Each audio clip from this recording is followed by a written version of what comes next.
तो अब tear gas यानी आंसू गैस के गोले भी एक्सपायरी डेट वाले इस्तेमाल हो रहे हैं। क्या बला है ये टीयर गैस जिसमें गैस तो होती ही नहीं है, और कहां से आई है, कैसे ये नाम पड़ा, और कैसे वर्ल्ड वॉर से भी इसका कनेक्शन है। नुकसान अस्थायी होता है, लेकिन एक्सपायरी डेट वाला ये गोला कितना घातक हो सकता है, और कहां से शुरू हुआ बात का बतंगड़। नमस्कार, मैं ललित प्रजापति। मामला शुरू कहां से होता है? झारखंड की राजधानी रांची में पिछले करीब 17 दिनों से छात्रों का प्रदर्शन चल रहा है। 10 अगस्त को छात्र विधानसभा की तरफ बढ़ते हैं। पुलिस लाठीचार्ज करती है, वाटर कैनन का इस्तेमाल करती है और आंसू गैस के गोले भी दाग देती है। इसके बाद प्रदर्शनकारी छात्रों ने ये जो एक्सपायर्ड आंसू गैस के गोले हैं वो दिखाए, यानी गोला फेंका गया लेकिन फटा नहीं। दावा किया गया कि 2019 में बना था, 2022 में एक्सपायर हो गया, यानी इस्तेमाल लायक नहीं रहा।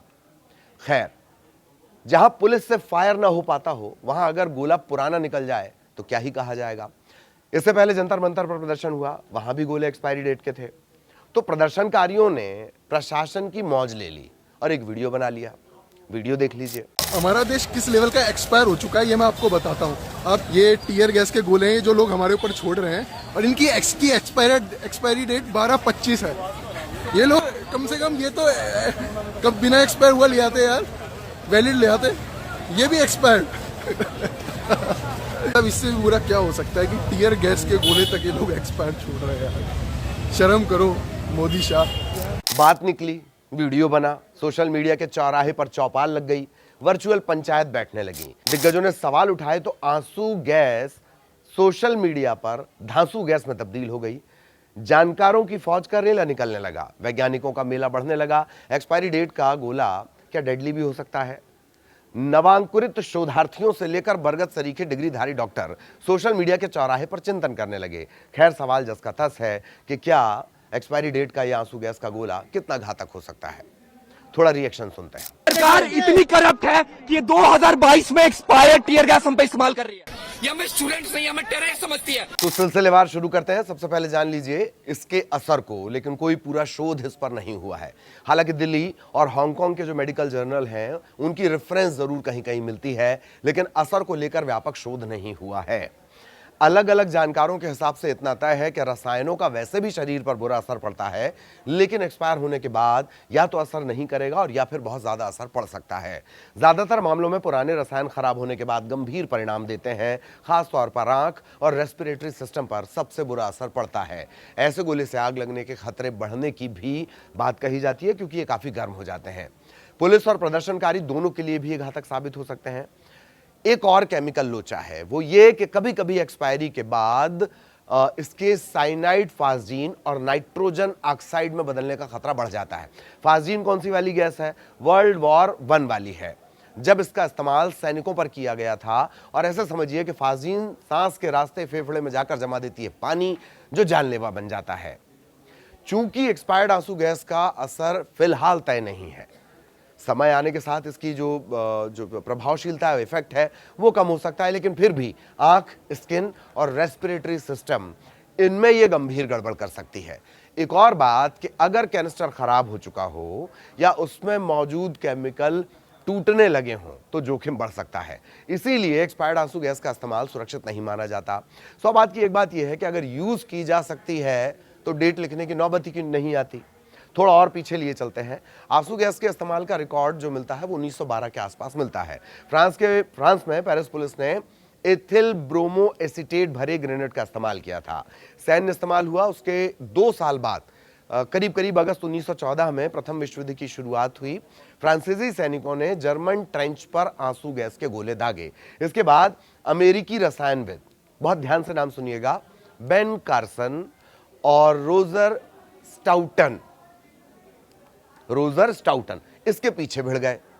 1928 में इसका नया फॉर्मेट आ गया, आधुनिक फॉर्मेट, और उसका उपनाम दोनों वैज्ञानिकों के, दोनों जो रसायनविद थे, उनका उपनाम का पहला अक्षर लेकर बना और इसे कहा जाने लगा CS gas. C for Carson और S फॉर स्टाउटन।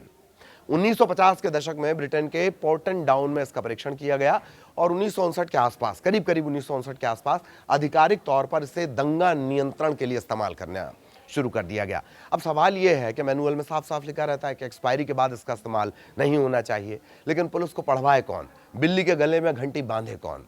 मार्के की बात यह है कि देश में एकमात्र ग्वालियर के टेकनपुर में आंसू गैस के गोले बनते हैं। ग्वालियर में बीएसएफ एकेडमी भी है, वहीं पर बीएसएफ की टियर स्मोक यूनिट है टीएसयू, जो ये रुलाने वाले गोले बनाती है। 46 तरह के रुलाने वाले गोले होते हैं, 6 लाख शेल्स यानी गोले यहां पर बनते हैं, ये कैपेसिटी है। देश भर में यहां से आंसू गैस के गोलों की आपूर्ति होती है। कुछ और जो निजी रक्षा कंपनियां हैं वो भी इसका प्रोडक्शन करती हैं। जो प्रदर्शन का मन बना रहा हो उसे ये और जान लेना चाहिए कि अब बीएसएफ ने एक ड्रोन भी बना लिया है, यानी अब ये गोला सामने से नहीं आएगा, ऊपर से भी दागा जा सकेगा। दरअसल अब इस पोर्शन पर आते हैं कि ये बला क्या है। तो कहीं भी किसी मुद्दे पर प्रदर्शन या फिर दंगे की स्थिति में या जो भीड़ है उसे बेकाबू भीड़ को तितर बितर करना है, सुरक्षा बलों की तरफ से आंसू गैस के गोले यानी टीयर गैस का इस्तेमाल अक्सर खबरों में रहता है। देखने में धुएं का गुबार जैसा ये नजर आएगा और थोड़ी देर के अंदर लोगों की आंखों में जलन पैदा कर देती है, कदम पीछे हटाने पर मजबूर करती है। लेकिन क्या आप जानते हैं कि दरअसल ये जो आंसू गैस है इसमें वास्तव में कोई गैस नहीं है। ये पढ़कर थोड़ी हैरानी हो गई लग रही होगी आपको, या सुनकर ये थोड़ा हैरान आप रहेंगे। साथ में आप एक फॉर्मुलेशन भी ग्राफिक्स के जरिए देख पा रहे होंगे, तो उसके जरिए आप और अच्छे से समझ जाएंगे कि कौन से रसायन इसमें इस्तेमाल होते हैं, कानूनी तौर पर इनका उपयोग कब किया जा सकता है, उसे थोड़ा और बारीक तरीके से समझते हैं। और साइंटिफिक नज़रिए से समझें तो आंसू गैस वास्तव में गैस नहीं है, बल्कि ये बहुत ही बारीक सा पाउडर है या फिर लिक्विड एरोसॉल का एक मिक्सचर होता है। जब इसे गोले, शेल्स या कैनिस्टर के जरिए दागा जाता है तो इसके अंदर मौजूद बारूद या रसायन जलकर धुएं के रूप में हवा में फैल जाते हैं। थोड़ा वापस आते हैं, लोकल लेवल पे बम कैसे बनता है। लोकल लेवल पे बम बनता है सुतली जो एक खास तरह की रस्सी होती है, उसमें कूट कूट कर बारूद, छर्रे, कांच भरी जाती है, उसे बहुत दबाया जाता है, बहुत प्रेशर दिया जाता है और बाद में उसे पटक कर उसमें विस्फोट कराया जाता है। ठीक इसी तकनीक पर ये जो कैनिस्टर हैं ये काम करते हैं। वापस आएंगे, वैज्ञानिक भाषा में इसे कहा जाता है लैक्रीमीटर एजेंट। लैक्रीमीटर शब्द लैटिन भाषा से आया है, इसका मतलब है आंसू लाने वाला, और इसी की वजह से सामान्य बोलचाल की भाषा में लैंग्वेज में से आंसू गैस का गोला बोल दिया जाता है। क्या क्या होता है इसमें, ये थोड़ा कठिन है, मुझे भी वक्त लगेगा। CS गैस, 2 क्लोरोबेंजॉल मेलोनाइन नाइट्राइल, ये इसमें होती है और आधुनिक आंसू गैस में सबसे ज्यादा इस्तेमाल इसी का होता है। इसका ये मेन कंपोनेंट जो है इसमें यही है। रासायनिक फार्मूला C10H5 और CIN2 है। ये इसके अलावा इसमें क्लोरोएसिटोफेनॉन, इसका भी इस्तेमाल किया जाता है। यह आंसू गैस का पुराना रूप है जो थोड़ा ज्यादा विषैला हुआ करता था, इसका इस्तेमाल अब धीरे धीरे कम कर दिया गया है। साथ ही साथ पेपर और ओलियोरिसिन कैप्सिकम का भी इसमें कभी कभी इस्तेमाल होता है। ये मिर्ची के प्राकृतिक जो मिर्ची से बना हुआ एलिमेंट है, ऐसा मोटा मोटी आप समझ लीजिए। इसमें गैस भी होती है डाइबेंजॉक्सेजेपिन, ये गैस इसमें होती है। बहुत असरदार और तीखा केमिकल ही होता है। ये पूरा कॉम्बिनेशन एकदम तीखा होता जाता है। शरीर पर ये कैसे असर करता है, आंसू गैस का धुआं हवा में घुलता है, बारीक रसायन शरीर के मॉइस्चर, नमी वाले हिस्से, मसलन आँख, नाक, मुंह, फेफड़े और जो म्यूकस मेम्ब्रेन होती है, ये सारी चीज़ें यहाँ अंदर हैं। जो रेस्पिरेटरी सिस्टम है, लंग्स से जुड़ा हुआ पूरा, आप ऐसे मोटा मोटी समझ लीजिए। इसके बाद धीरे धीरे इसका असर होता है। सबसे पहले आंखों में जलन, कार्निया के नर्व एंड्रिंग्स हैं वो एक्साइट होते हैं, तेज जलन होती है, दर्द शुरू हो जाता है, लगातार पानी निकलने लगता है, पलकें खुद ब खुद बंद होने लगती हैं। रेस्पिरेटरी सिस्टम में जैसे ही अंदर जाएगी, गले, फेफड़े में जाने के बाद खांसी, घबराहट, सांस लेने में दिक्कत, सीने में जकड़न पैदा शुरू हो जाएगी और स्किन पर जहां भी पसीना है वहां एक तेज जलन और खुजली ये पैदा कर देती है। यह अस्थायी असर माना जाता है। आंसू गैस का असर करीब करीब 15 से 30 मिनट होने का दावा किया जाता है। तत्काल जगह को छोड़ दें, ताज़ी हवा में चले जाएं, धीरे धीरे इसका असर कम होने लगेगा। हाँ, आंख बार बार आपको धोना पड़ेगा। तो इस तरह से इसका इस्तेमाल होता है। घातक नहीं है, लेकिन लाठीचार्ज, फायरिंग जैसी स्थिति की तुलना में इसे ज़्यादा प्रेफर किया जाता है। गोलीबारी की तुलना में इससे ज़्यादा प्रेफर किया जाता है और प्रदर्शनकारियों को दूर हटाने के लिए या तितर बितर करने के लिए, भीड़ को अलग अलग करने के लिए इसका इस्तेमाल ज़्यादा होता है।